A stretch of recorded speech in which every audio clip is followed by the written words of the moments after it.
Hi, I'm Ben, And I'm Lucas. and we are two aspiring filmmakers making unnecessary commentary on famous movies. Each week, we will randomly select a film to analyze, discuss, and review. We will select the film at the end of each podcast, so you will have ample time to watch the movie before the next episode. We are slightly qualified film students. Hello. Welcome back. Another episode of episode. Slightly Qualified Film Students. Yes, sir. Yeah, we're coming in today with the 2004 romantic drama Eternal Sunshine of the Spotless Mind. I guess it's also kind of Romance. a fantasy. Sci-fi. Yeah, Whatever you it's wanna got a lot of different call elements to it. And yeah, I mean, this is one of my all-time favorite movies. Yeah. Definitely in like my definitely. top 15, top 10 kind of area. I'm not sure where it actually lands, but it's definitely up there. Yeah. It's really yeah. an amazing experience. Before we go any further, this is definitely a film you got to watch and not have it be spoiled. It's a very interesting story. It's told in a very creative, unique way. You just got to check it out before we ruin it for you. So Totally. this is your chance to go watch it and not have it spoiled. Yeah. But, yeah. This it won an Academy Award for Best Screenplay. Best original screenplay, well deserved. Yeah. Oh yeah. Charlie Kaufman was coming off being John Malkovich in Adaptation and Yeah. cranked out this banger. Mhm. He didn't direct it. Michel Gondry directed it. Yeah. And obviously, it's Jim Carrey in a dramatic role with Yes. Kate Winslet. Yes. Yeah, and definitely his I most love Jim dramatic Carrey when he role. does dramatic yeah. stuff. I think he I pulls mean, it off really Truman well. Show. Hmm. Like, I wish he did more of these roles. He's done a couple. Like, he's done Man on the Moon, The Truman Yeah. Show, and Eternal Sunshine. But, I think, he's got a little bit more in him than Sonic the Hedgehog. Yeah. Oh, But, God, I mean, dude. it makes I'm him... not gonna lie. I think money. I like Jim Carrey comedies. They have like a place. Sure.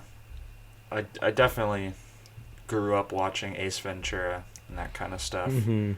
Yeah. But looking back, it's not like the greatest kind of comedy. And I think Yeah. this proves that he is a legitimate actor, and he can use his epic talents in a good way and in a dramatic way.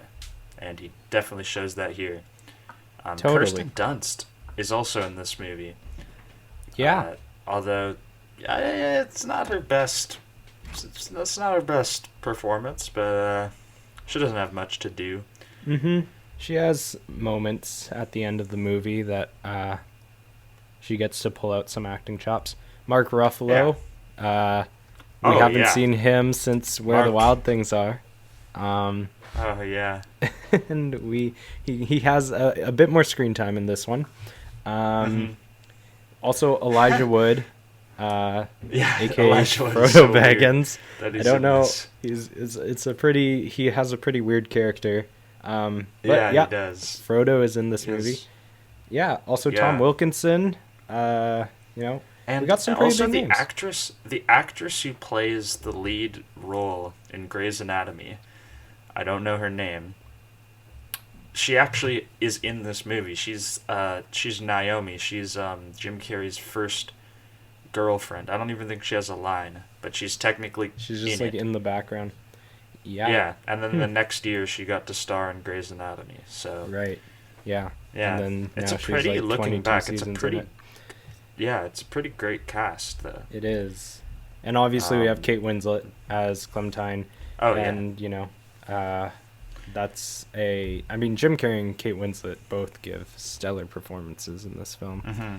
And I mean, this film is carried by that, because I mean, it's very focused on their relationship. I think originally, I was reading that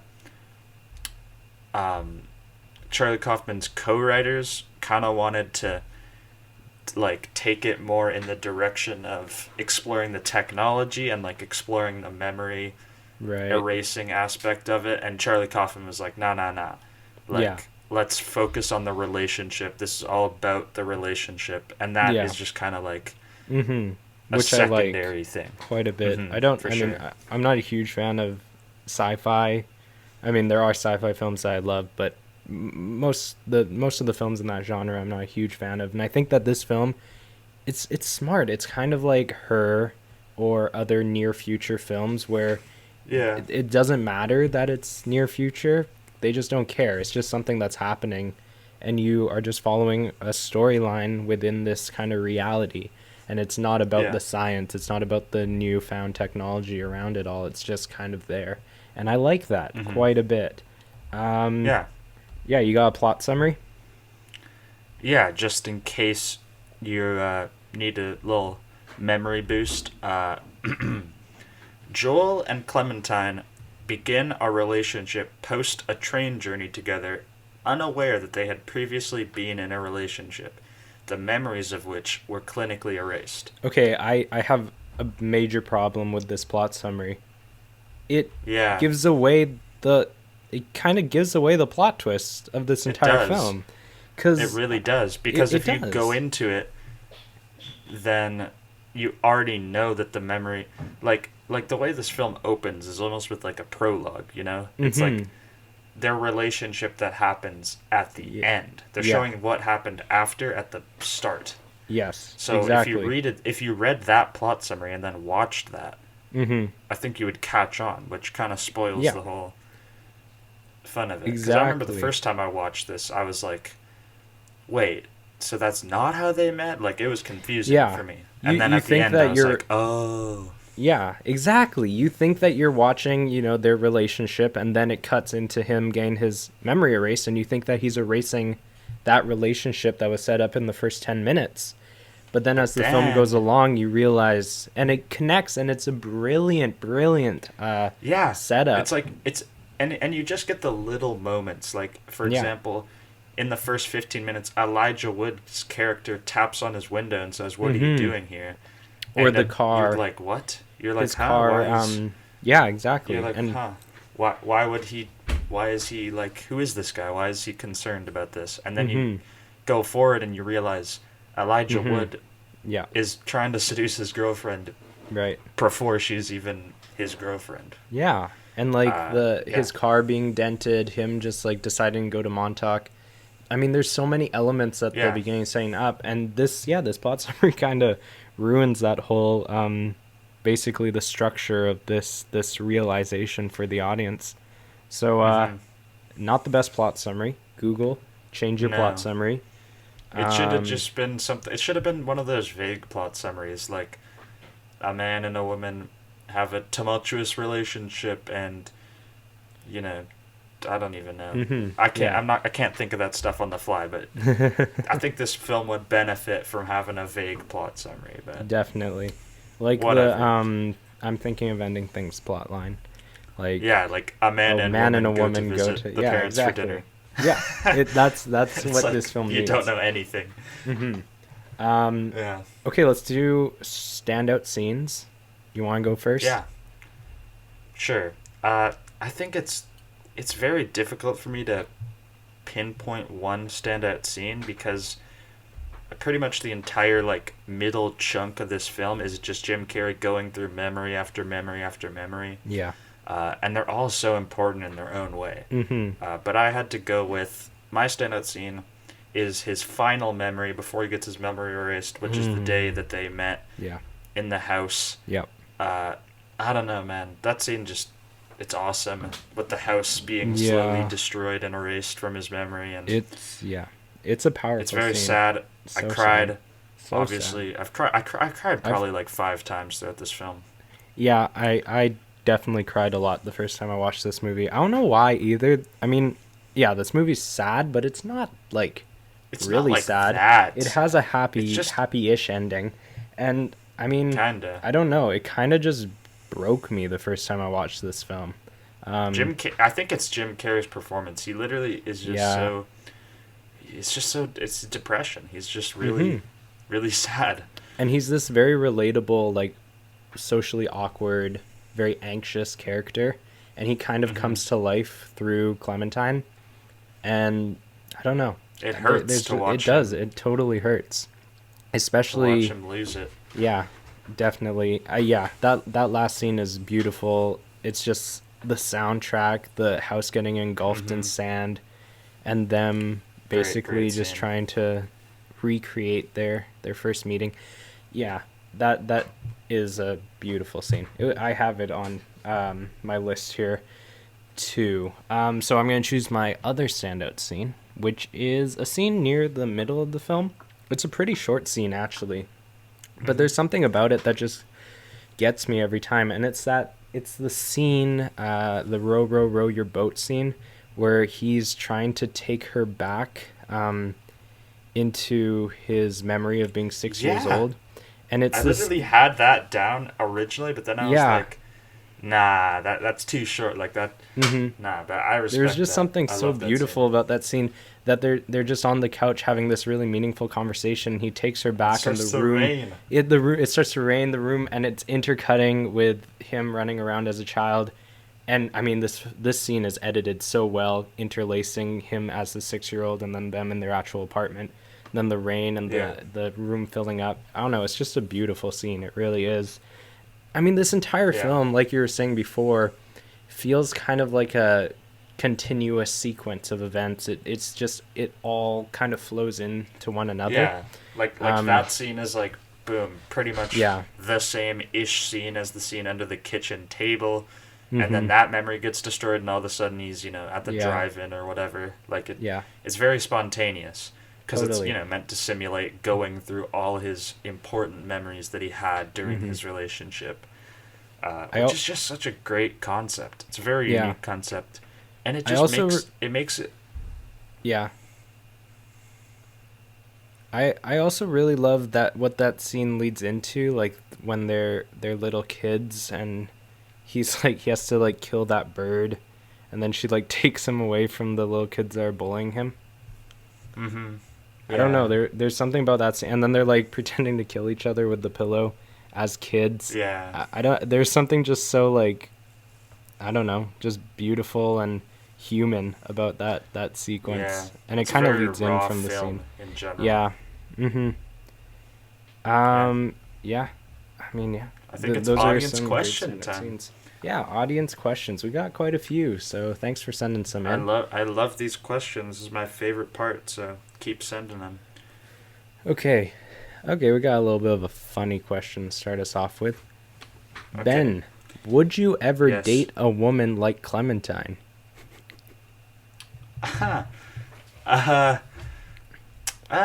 Like,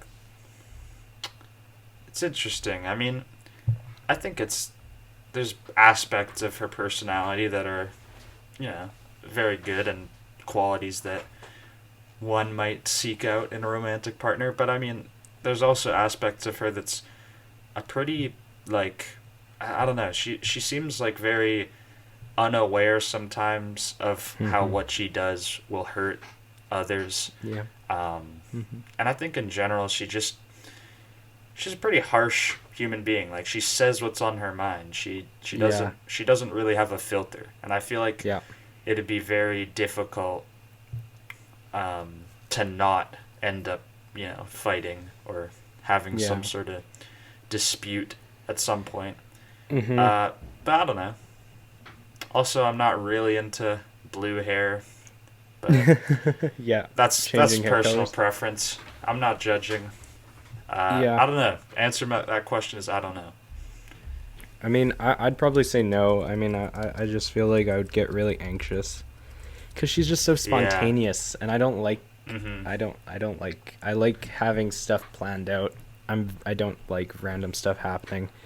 Like, I feel like I'd be like Jim Carrey in this situation. Like, if I was with some random girl and she broke into a house, I would probably run away. Not gonna lie. But okay. Next question we got. If you could erase one specific event in your life that you could erase from your memory, what would it be? That's a very personal question. Not gonna lie. Damn.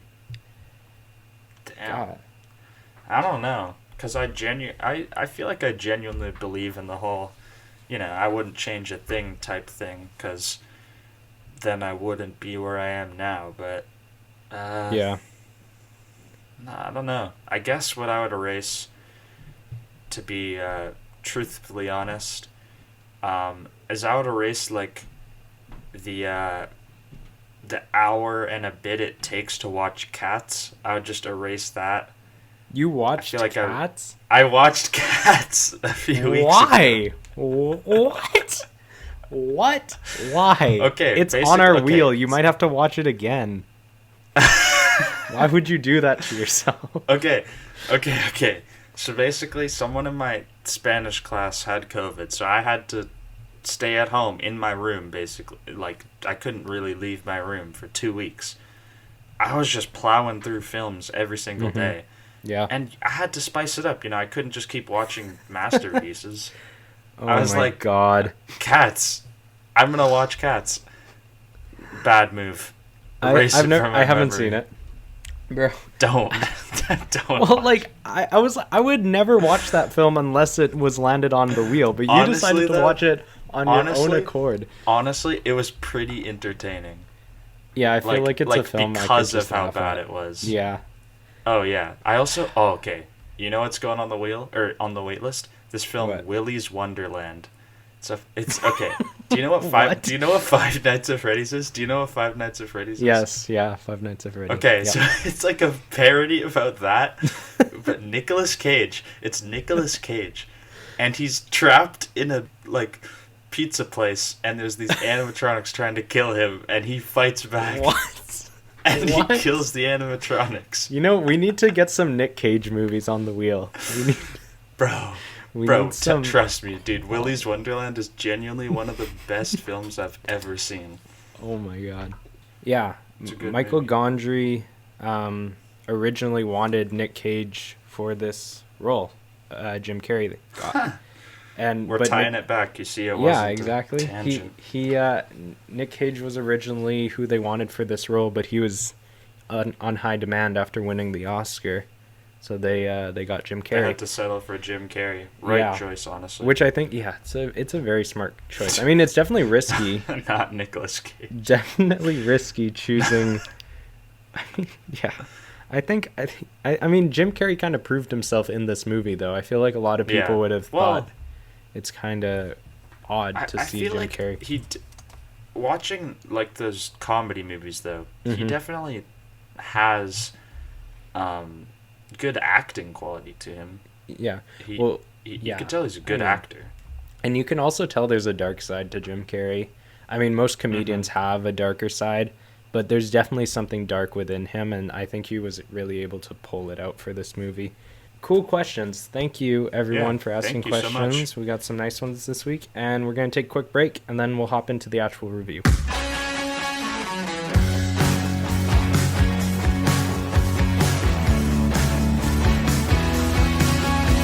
Okay. All right, and we are back, hopping in straight away to story and originality out of 10%. Probably one of the strongest categories for sure. I mean, this film is so original. It's not even comparable to any other film I've seen. It's so Let's just original. get that out of the way. I mean, it's completely unique. Yeah, and even though it is a love story, it's told in it's not really a love story. It's a story about love, I guess you would describe it.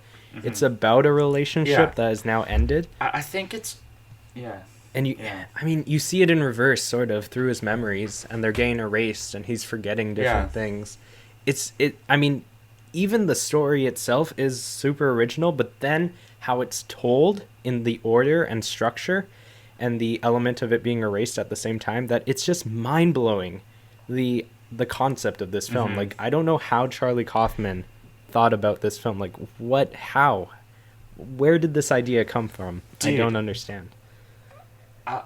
All I know is that Michel Gondry originally proposed the idea of doing a film, like basically the love story told in reverse, where they go through the memories. Yeah. But he didn't come up with the whole memory erasing. He was just like, wouldn't it be cool if we told the love story, start with it ending and then go back. Yeah. But then Kaufman was like, hold up. That's genius. I got you. It's genius, because then... Charlie Kaufman is just... Every single film he's done it's incredible. Mm-hmm. Like, all the stories are so... unique. Awesome. Yeah. He's really just one of my favorite writers out there. He's just not prolific enough. Like, if he had done more than, I think, like 5 feature films, then I would, hands down, be all over this man. But he takes his time, and I respect that, because he produces some bangers. Yeah, he totally does. And, yeah, I mean, like, forget about originality. This story is so interesting. It's so heartfelt and real and beautiful. I mean, even the B story about, like, Kirsten Dunst and the doctor and all of that little plot twist that happens, even though it is a B story, that's cool too. It's cool too. It's awesome. I'm still into it. Like, even though it may not be the center of the film, it still has importance, and it still makes us feel for these very supporting characters, and that's awesome. I mean, this is... I think that to sit down and just come up with this concept, okay, so we're gonna have, like, to pick which memories to erase. I mean, that's the thing too, is these... Every single scene is very meticulously put there for a reason. It's showing different aspects of their relationship. And overall, it just gets across the message that is not only just about relationships, but also just about memories in general. Yeah. You know, like, memories can't, in the real world, not in this film, can't be erased. Like, you're going to have to live with them forever. And looking at basically, like, if you look at this, at the start, Jim Carrey is like, okay, this relationship sucked. I just wish I never even remembered it. But then as, he goes through the memories, he realizes that he does love her and he wants to stay with her, and he's trying to stop it. I think it's just kind of telling the audience, you might not like something, or it might not necessarily have a happy ending, but, like, it's very important to where you are now. Yeah, hence the point of the ending. You shouldn't, exactly. You shouldn't erase the memories. So I just love it, man. I love the story. It's love brilliant. the concept. Original. Yeah, I mean, probably one of my favorite stories in film. Yeah, I mean, straight up. Honestly, I think this is worthy of that extra point for me for originality. I'm giving it an 11 out of 10. Fair enough. 11 out of 10, story and originality. Yeah. I'll do it too then if we're doing it. There we go. There we go. Off the top of my head, I cannot think of a story that I love more. I mean, I think this is Kaufman's probably his best story. I'm not going to say screenplay, but like, in terms of concept, this is crazy. I can't even believe a human being came up with this. Totally. 11%. 11 out of 10. There we go. Mwah. Starting off strong. Okay, let's Very move into strong. beginning out of 5. I think upon first viewing of this film, this beginning doesn't seem that important, but upon rewatch, or even when you reach the end of this film, I think this beginning has complete new meaning, and it's so meticulously plotted out to reinforce different elements of the story that we're gonna see throughout the film. Yeah. And it's kind of... like, it seems very weird and spontaneous that he would choose to go on that train at the start. And you're kind of confused. You're like, huh? What? But, totally. It's brilliant setup. It really is. And it's all hidden. It feels like set up for their relationship when it's actually set up for this ending, basically. And I think it's mind-bending and yet so just beautiful. I mean, that's the thing I love about this film, is even though it's Charlie Kaufman, and it is a little bit strange and mind-bending, it makes sense. Like, you go through it and you understand what's happening. Of course, you get more upon rewatch, but it's not like I'm thinking of ending things where it just feels like a complete, like, craziness. Like, I love to watch it again. Yeah, I like those movies too, but there's just something so perfect, I think, about how this film is actually executed, and I think that's really about Charlie Kaufman's writing.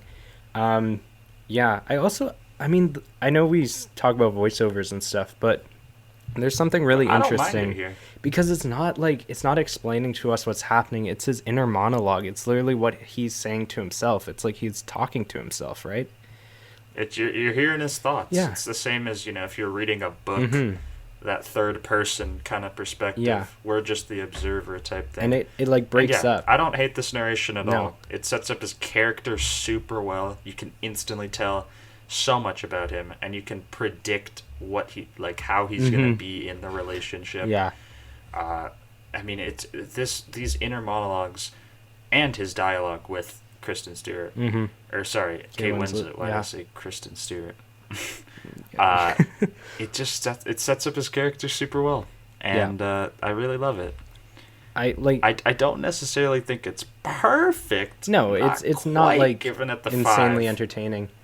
But yeah, what like his voiceover, how it just breaks up. Like he'll just be talking about one thing, and then he'll just be standing at the beach, and it's like sand is overrated, and he just starts like talking about sand. Yeah, like that's the thing about the voiceover. It's literally just his like thoughts when he's just chilling. And dude, I love the theme song in this opening scene. It's just there's something just so beautiful about the theme song.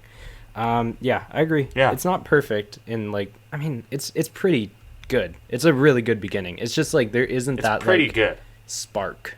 But I think it's just it's also like it's not a very exciting beginning. It takes a while. Like even if you're looking at the time it just takes him to even speak a word. Yeah. Actually, it takes a little while. It's not the most entertaining. So I don't know. I'm giving it a 4 out of 5. I agree.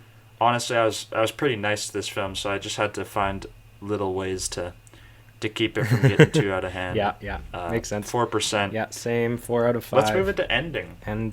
Ending Out of 5%, which if you think about it is actually the beginning, but we won't get into that. We're talking end chronologically in the film here. And I don't know. Almost this ending is like actually pretty open-ended. It is. Because I don't know if anyone else knows this, if I'm just tripping, but the first time I watched it, I definitely didn't. But like the last shot of them on the beach, it like repeats. It repeats over and over again. Times. Yeah.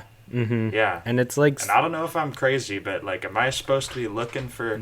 No. Is this? I think it. I think it's symbolizing that this is a repetition. Like this is they're kind of gonna go in this circle over and over again. And that's just it's so sad. I mean, this ending is really it doesn't feel sad. I was bawling, like bro. when you first watch it, it's like, why am I sad right now? And yet it's so sad that they're there's something that they are kind of meant for each other. They found each other again, even though they've erased each other. And yet, they're just like, they've accepted it. They've accepted the fact that they're probably going to hate each other in a year's time, but they're just going to go with it. And there's something so beautiful and yet so depressing about that. And I mean, if you take the, the repeating final shot, literally, it's like, that it's literally never going to work out. Like, there will never be perfect relationship. There's something is going to go wrong, which is even more sad. And I mean, I think it ultimately comes down to Jim Carrey's character for why you feel ultra sad, because he's like a sad puppy dog, bro. Exactly. Like, you feel so bad for him. And just those like simple words, the last words of the movie, he just says okay. Like, he's just accepted it. He just, because she's like, we're listening to his words, like what he's saying when he wants her to be erased from his memory, and he's talking about all these things he hates about her, and in the moment he loves that about her. He loves her hair, he loves her personality and all this stuff, and she says to him, but you're gonna grow to hate it. You're just gonna grow to detest this stuff. And he's like, okay. And I don't know. It broke me the first time I watched it. This is like my 4th time watching this film, and it still ruined me. Like, I don't know. This is easily this is a great ending. It is a great ending. It just straight up pretty legendary. Absolutely love it. I gave it the 5 out of 5. I mean, same. I don't know. I feel like it's a simple ending, and yet it's so perfect. And it also is coming out It perfectly wraps up the film. It's also coming out of that like grand finale of his final memory being erased, which is like such a perfect scene. And then it's kind of this come down. And yeah, I mean it's a brilliant ending. So yeah, getting that 5 out of 5. Let's move into screenplay and dialogue out of 8. I mean, yeah. I'm not gonna lie. I think that I really love the story, and I love the screenplay and the dialogue too. But I don't think it's I don't think the screenplay reaches its full potential just in terms of the way it's set up. I don't know. Like I agree with you. I really do like Mary's little side romance story, but I don't know. Something about it feels a bit awkward that they try to fit it in. It's nothing big. Like I don't think they should have cut it. I don't know. It's just sometimes I feel like the ratio between memories and Mark Ruffalo stuff is just a tiny bit. I get that. I honestly don't I actually like the Mark Ruffalo and Kirsten Dunst stuff. The thing I feel is kind of unnecessary is the Elijah Wood stuff. Honestly. Yeah. I mean, I don't mind that it's there. I actually think it's fine to be there because it does connect to stuff later in the film. I just think, I don't know. I'm really nitpicking, but I do feel like there are moments where I'm like, same. I would rather be in Jim Carrey's head. But I mean, because it's also like technically, if we're really nitpicking here, if we're looking for plot holes, technically, if Elijah Wood isn't erased from her memory, so if he's saying the exact same quote that Jim Carrey is about to use on the next night, wouldn't it seem like Jim Carrey stole his quote? Like, how would she know? No, Jim Carrey doesn't say it the next night. Jim Carrey said it to her before. I know he said it before, but then her memory gets erased, and then Elijah Wood says it. But then the day after that, they meet at the beach again, which ultimately means they're going to lay on the river again, and then he's probably going to say it again. But he doesn't say it at that. I mean, I guess. don't know. Yeah, I guess it's not actually a time loop. It's more like it's not a time loop. It's just different events. Yeah. Yeah. I mean, I don't know. I think there are. You really gotta look for stuff. You really have to look for stuff, and that's the problem here. Is that it? Yeah, I mean, definitely, it's not. I don't know. Like when I compare it to all the other screenplays we've done, I mean, it's a pretty perfect screenplay. I mean, I'm looking for stuff. I feel like. And I mean, there's stuff there if you really look for it. But I mean, if I'm looking at other stuff that I've given like the 7 to, they don't compare. They don't come to the quality of this film. Like the sheer just beautiful ordinariness of the characters in this film. Like, you might not have necessarily been in a relationship like that, but you can just feel the pain so hard. Like, this is one of the most, this is probably the biggest instance of this in film, for me. The biggest empathetic feelings I feel are for Jim Carrey's character in this film. Yeah. And also Kate Winslet in it. It's both sides. Although the interesting thing is that it's Jim Carrey's memory of Kate Winslet. So it's like all Jim Carrey, technically, if you really think about it. It's all him. Yeah.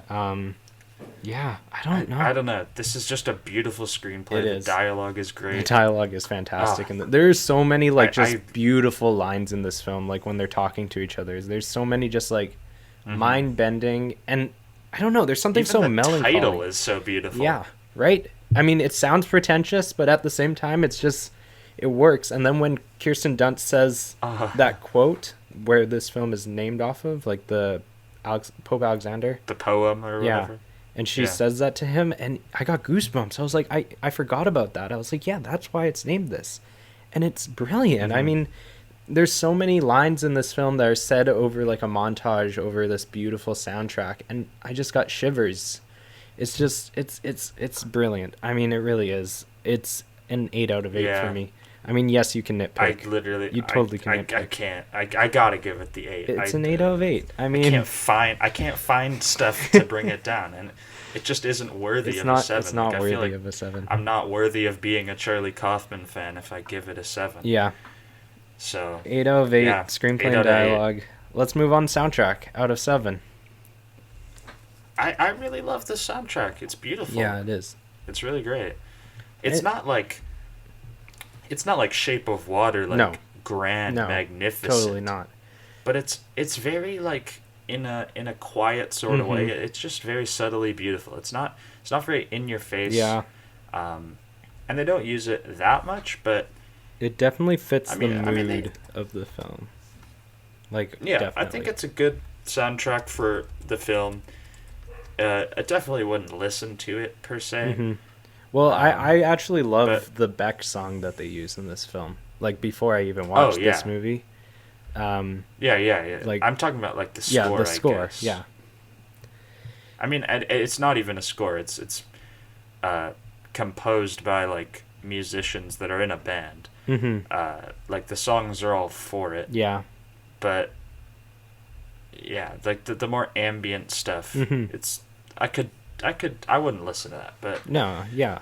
I don't know. I mean, but I think you also have to realize we're judging it off of how well it fits. And I mean, this soundtrack fits so perfectly, It does. and it really does enhance a lot of the emotional scenes. So yeah, I also just love the theme song of this film. It's like it's so simple, piano and like a little bit of acoustic guitar, but it's so melancholy, and like it really amplifies a lot of the scenes, especially like that final scene, or that scene that I said was my favorite, the row your boat scene. There's just something that the soundtrack lifts these scenes up and really makes them way more emotional. I think, like we were talking about this with The Place Beyond the Pines, I think the music kind of is the reason why I cried when I first watched this movie. Because the scenes themselves aren't really that sad. I mean, they're kind of sad, but they're not like sad. They're not Manchester by the Sea. But there's something about the soundtrack that just adds this like emotional punch to you that I don't know. It's a pretty good soundtrack, honestly, and it fits the movie perfectly. I think just looking at the other scores I've given soundtracks like this. Obviously not full marks, but I also didn't think it deserved to be a 5 because I really do think it's beautiful. Yeah. I love the theme song. So I gave it the 6 out of 7. Maybe it's a bit on the weaker side. Yeah. But I don't know. I couldn't bring myself to put it at the 5 because, I mean, just the theme song alone is really, really beautiful. Yeah, I agree. I also gave it 6 out of 7. It's definitely a light 6, but yeah, I mean, it's not deserving of that 5. Okay, let's move on to production design, costumes and set.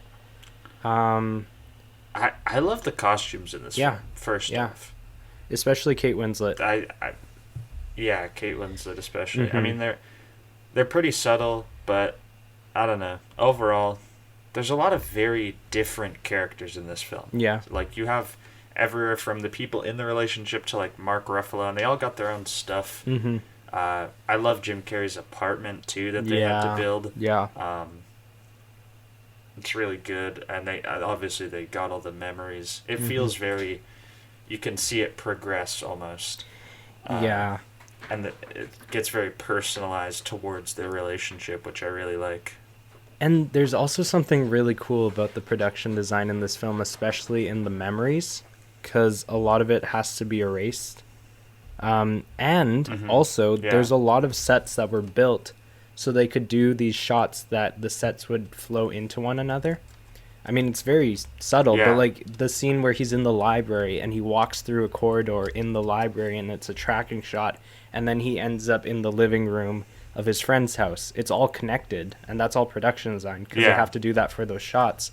And there's quite a few shots like that where his memories kind of are strung together, so they have to make these sets like flow into one another, and that's pretty cool. Also the library, like when he's standing there with her and then she disappears and all of the books, like this is so subtle, but I was looking at it and all of the books are in the exact same place but they're all blank, right? They've been replaced with blank books, and everything is just blank from his memory, but they're the exact same. And that subtlety and precision is really cool. Yeah. I mean, I read about the challenges they had while making this film. There was a lot of disagreement between the cinematographer and the director. But one thing they did agree on is that they didn't want to use... they knew they wanted to do these very, like, surreal edits between scenes where, yeah, they would have him, like, flow, basically, between locations in his memory, and they didn't want to use CGI. They wanted to find practical ways to do it. Yeah. Because they thought it would look better, pretty much. Given the technology at the time, they were like, okay, we don't want to have to find a way to, like, but honestly, do some sort of... the CGI in this film is pretty good, especially for 2004. Oh, yeah, it's pretty good, Yeah. but that just kind of gives some, I guess, explanation on why they were so built on Totally. making these sets. And I paid off. Really solid production Also design. It's fairly subtle. The house on the beach, was that must be location, right? That wasn't production design. Oh, yeah. Yeah. Yeah. Okay, well, I gave it a 5 out of 6. I mean, it's not anything Me too. mind-blowing, but I think it's very strong. highly detailed, Yeah, though. it's very highly detailed. I agree. Yeah. Okay, Location selection out of 6. There are some really beautiful locations in this film. I mean, especially the ice. The ice is just... Yeah, the river. Yeah. Shoot, I'm forgetting the name. I think it's the River Thames in Boston. Yeah, freezes over every winter. And they found this perfect spot where there's that crack, and it's just... It creates... Like, you can get a beautiful shot of them on the ice, but there's just something so beautiful about it with that perfect crack right next to them. Mm-hmm. It's the Charles River, actually. Yeah. I think. Yeah, it's the Charles River. The beach, obviously, is with the snow on it. That's kind of contrasting snow, sand, and then water. It's just really gorgeous location. It's a really great location. Yeah. Also, I like the train, you know. I like the simpler stuff. Yeah. I really don't think that there's necessarily a bad location. No. A lot of it is kind of in his brain, but I mean, even if you look at stuff that's very quick when he's in his flashbacks, like the street where he lived as a child, I don't know. They're very subtle and they're not very extravagant, but I think all the locations really fit the narrative really well. Yeah. And it's not doing anything crazy, but there's some really beautiful locations, and it's nothing like Silence, obviously. Yeah, obviously. But it's good for what it is. Yeah, I agree. And you know, they got some really nice like downtown stuff, forest stuff. They have a whole array of locations, honestly, because he's going through memories, so they go to many different places. That flea market, like I think there's some pretty cool locations. Yeah, I don't think it's anything incredible, but I still think it's worthy of a 5 out of 6. Oh yeah, for sure. Same here. 5 out of 6. And with that being said, we're going to take a quick break before we hop into the second half of our review.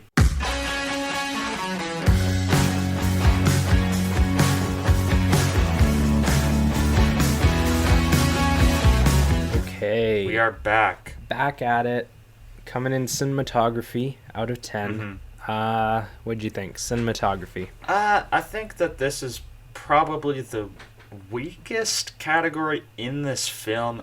It's not bad, but I do like the handheld look that they got. But I mean, I was just reading this kind of like almost like a blog post that the cinematographer of this film did, and she was not very she wasn't very fond of Gondry's decisions. They didn't really rehearse much of this film, so the cinematographers didn't really have any idea of where the marks were going to be. And also a lot of this film was actually pretty much improvised, so they also really didn't know where characters would end up. And this basically meant that they filmed pretty much the whole conversation scenes with 2 cameras that were handheld, so they could go 360 degrees, one on each character, handheld obviously. And I don't know, it almost looks a little unprofessional at times, which, you know, I like the aesthetic that the handheld, very, like, almost like realism style cinematography that this film has. And obviously there's some really beautiful shots in this film. All the exterior stuff, like when they're on the beach or on the river, or even when they're driving in cars, there's some really nice shots. But for dude, the shot of him in like engulfed in sand in the car, yeah, at the end, yeah. I think in general, there's a lot of very good things about the cinematography, but you know, for a film that I'm rating really highly, I gotta nitpick. And I don't know. I think that some of the conversation scenes just it's just kind of boring. Like, there's no bokeh. It's all handheld. And yeah, the cinematography is literally just didn't know where they were going to end up. So you get a lot of very just not great looking shots during some conversation scenes. But I think overall the good still, you know, drastically outweighs the bad. And there's some really beautiful shots in this film. So yeah. Yeah, I mean, I don't know. There's something I do love about the cinematography, the spontaneity of it all. I mean, I mean, it's kind of like The Place Beyond the Pines for me, where it's just like, it feels so in the moment real, which obviously it was, like you're saying. I don't know. I like that. I like the very indie looking, raw, realistic look of films. Yeah. And I mean, I don't know. I mean, it's not brilliant, the cinematography, but yet there's some really nice tracking shots. There's some beautiful shots, and I don't know. I think it fits the tone of this film perfectly. And I mean, maybe the cinematographer didn't like that it was improvised and stuff, but I think that really adds to the element of this film and the realism behind this film and just the overall vibe of it. And I think that this film would feel a lot different if it was really rehearsed and really... Yeah. I just don't think that it would perform as well. Oh, yeah. I'm just trying to find all the little things I can. But, yeah. You're trying to nitpick. Exactly. You're trying. I agree, though. I think that overall, the vibe of the cinematography, it totally fits the film. But I think if you're looking at it from a purely cinematography standpoint, it just isn't necessarily the most impressive compared to, you know, what else we've done. Like, I think it fits the story, but does that make it a beautiful shot? Not necessarily, is what I'm trying to say. Okay, that's fair. Yeah. That's fair. But I wouldn't change it necessarily either. Yeah. Okay. I agree. Yeah. Okay. Yeah. I gave it an 8 out of 10. I gave it an 8 also. 8 out of 10? I gave it an 8. Okay. We're agreeing on this one. Fair enough. Yeah. We're agreeing. Editing time. Out of 8. Editing. Dude, this film is edited really well. I mean, it won a BAFTA. Come on. BAFTA. Like, I don't know how this film didn't win Best Editing at the Oscars. This is... It's wow. so cool. The editing in this film is so creative. It's so creative. And just, it's... I don't know. I'm looking through the films we've done so far. I mean, Raging Bull the only obviously 8 has out of 8 editing. I've given is to Raging Bull, I think. Unless I gave one after it. I don't think I've given an 8 out of 8 ever. I've given the 8 to Raging Bull, and I was thinking about it for I'm Thinking of Ending Things, because I actually really love the editing in that film. But yeah, I didn't. Sure. I didn't end up giving it. I gave it a 7. Yeah, but dude, the editing in this film is so... It's mind-blowing, honestly. There are some sequences in this film that are just edited to perfection. And it's not in There's so many montages. It's not in like a... I don't know how to say it, like a very noticeable like CGI way. It's more in just the surrealist nature of all the edits. It's so trippy at some points. Like when he's getting he's undergoing like the first brain wipe, put the helmet on, like all the... I don't know. Yeah, exactly. And he just keeps looping back all into the the things office. getting cut together. Ugh, Yeah. so good. And there is some really great CGI in this film too. I mean, the house falling apart, like everything disappearing. Like there's a moment where Kate Winslet is walking down the street and like half her body starts disappearing and she's like limping on one leg. Like there is some really good CGI in this film. And on top of that, being just like so originally edited. I haven't seen a film like, I mean, maybe Requiem for a Dream kind of is edited like this too, where it's very quick paced, lots of cuts. Yeah. And it's kind of a film that really showcases editing. Mm-hmm. And we haven't had a lot of films like that so far. And I think it's worthy of my first 8 out of 8 for editing. Totally. Honestly. I gave it a tentative 8, but then, as I was watching it, I was like, oh yeah, for sure. This is an 8. It's an 8 out of 8. I mean, it's just like nothing we've seen. Like I feel like most of the films we've done so far, they haven't put a focus on editing. The editing is just kind of it's not bad. It's very solid technically, but they're not telling the story with the editing. This film is like textbook storytelling through the editing, which is just, if you can do that, then you're doing something right. When you can enhance your storytelling, you better use every aspect you can to do so. And I mean, they do in this film. Like the memory sequences, if it was just like a hard cut between each one, it wouldn't have been nearly as good. Yeah. So yeah, 8 out of 8 for sure. And also this film is paced so well. Like it's paced so well. It's only like an hour and 45 minutes. And it's talking. In theory, this shouldn't be an entertaining film. But no. Like the middle sequences are very entertaining to me, just because it's like quickly cutting between each storyline, and it's relentless up until the last minute. You're constantly shifting narratives.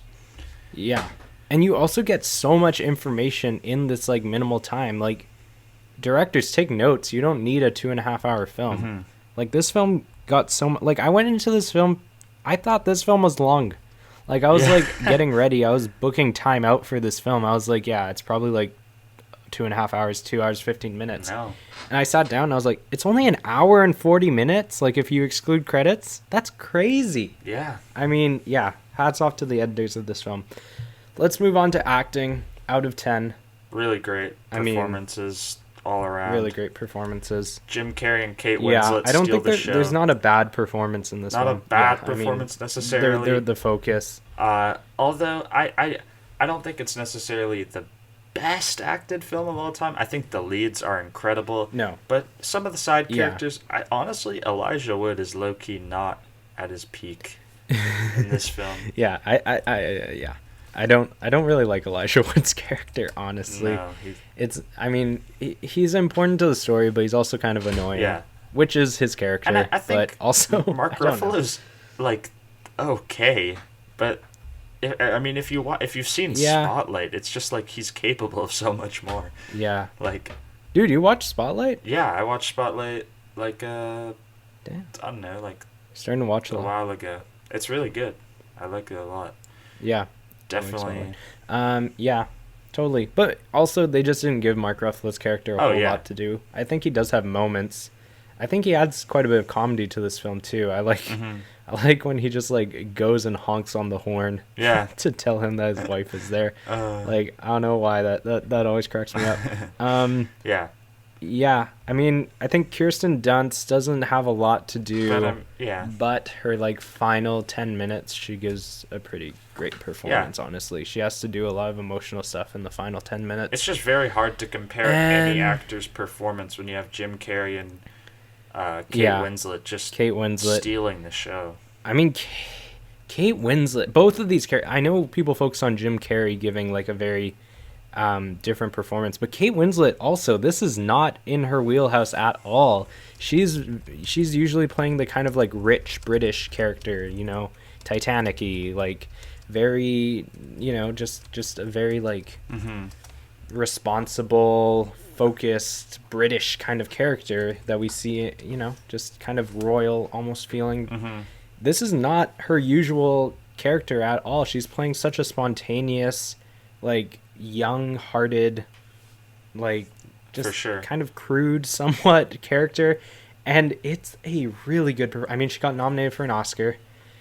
It's a fantastic performance, and her and Jim Carrey really, they're just doing something different and they're having fun with it. Yeah. And I mean there's something that I just love about seeing actors take on something that usually they would never do, and I mean both of them kind of do that here. Yeah. I I overall gave the acting a 9% out of 10. I love the 2 lead performances, but I don't know. I feel like if to give the 10, I gotta have the whole cast give really memorable performances. So 9 out of 10. I agree. It's got to be more ensemble. I agree. 9 out of 10 for acting. Let's move on to entertainment value. Out of 10. Yeah. I think that this film is much more entertaining than one might anticipate. I think that if you're holding off on watching this film because you think it's going to be boring, or you think you got to be in like the right, you think you got to like be in the mood to like watch a talking kind of film, I think you're honestly like, I think you can just watch it because it's a very fast-paced film aside from maybe the first 20 minutes. And I mean, once you're in, you're going to be in. Like, this is not a boring film at all. There's no point in which I was, even upon rewatch, there's no point in which I was like, okay, get on with this scene. Like, this scene's not important.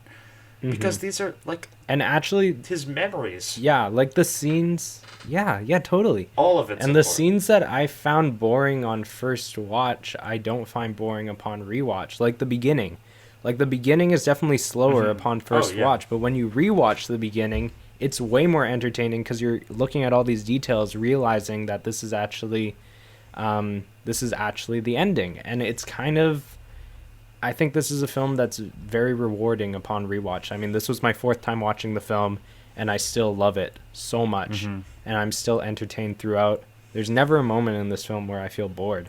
I mean, yeah, it's not the fastest paced film, and it's not like insanely entertaining by any means, but there is not a moment I found myself even the slightest bit bored, even though this was my 4th time watching the film. Yeah, I totally agree.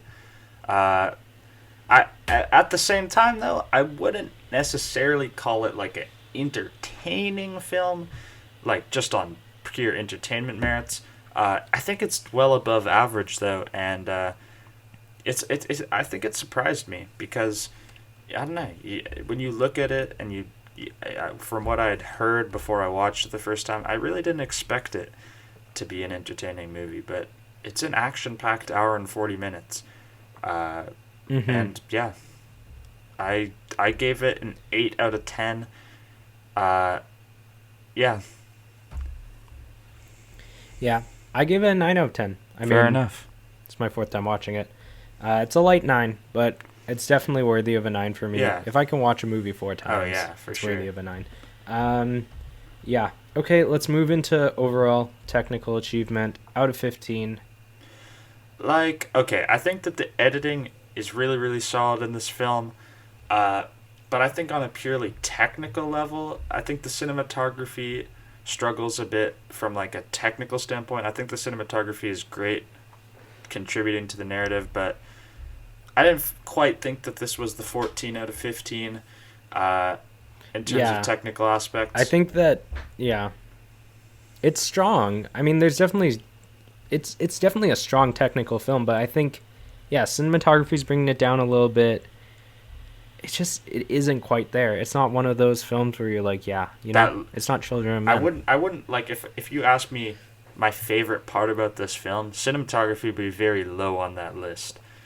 Like, I think a lot of the great films, you can be like, oh yeah, that was like a fun film to watch, just to like look at. Like this film, you're watching the characters. You're not really wowed by what it looks like.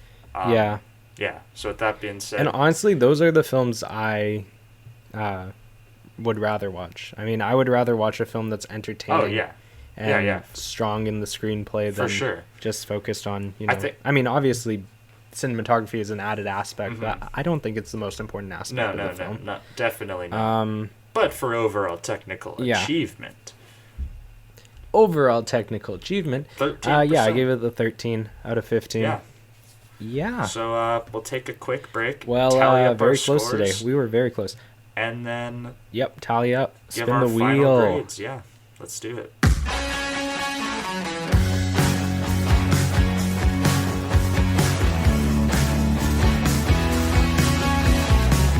Okay, we are back. We've tallied up our scores. We got our final scores. Yep. We got it this here. This one's a high one. This one's up there. It's a very high one. Um, And this is a film that's very near and dear to both of our hearts, so it makes sense. It is. So what did you I'll give go Eternal first. Sunshine of the I Spotless Mind? gave it a 90%. It cracked the 90 barrier. 90%. That's Mhm. big. Yeah. I gave it a 91%. Mhm. Just very close. We got 90 And the and a only 91%. difference we had was on entertainment value. Yeah. That's crazy. So we got an average of a 90.5, which is still hasn't surpassed Children of Men, but No. it is tied with The Master. It's tied with The Master, and Which we has- reached an interesting predicament Yeah. because, first of all, we both rated it. One of us rated it a 91 and one of us rated it a 90, so we can't use Mhm. that method. And I like The Master more and Lucas likes this more, Yeah. so we couldn't use that.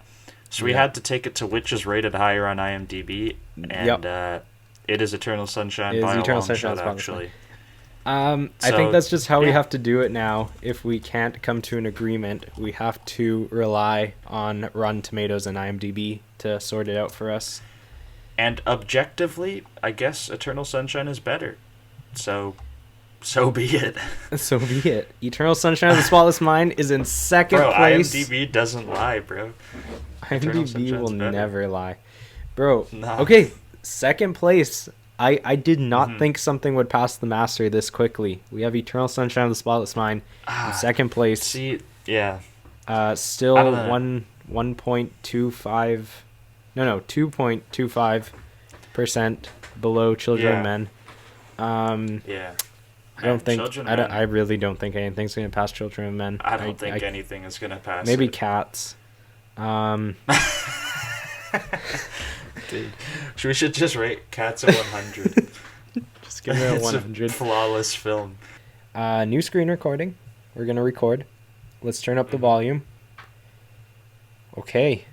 And we are spinning in 3, 2, 1.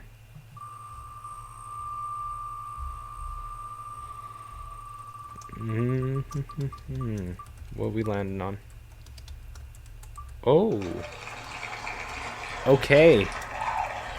We have landed on Big Fish. Oh.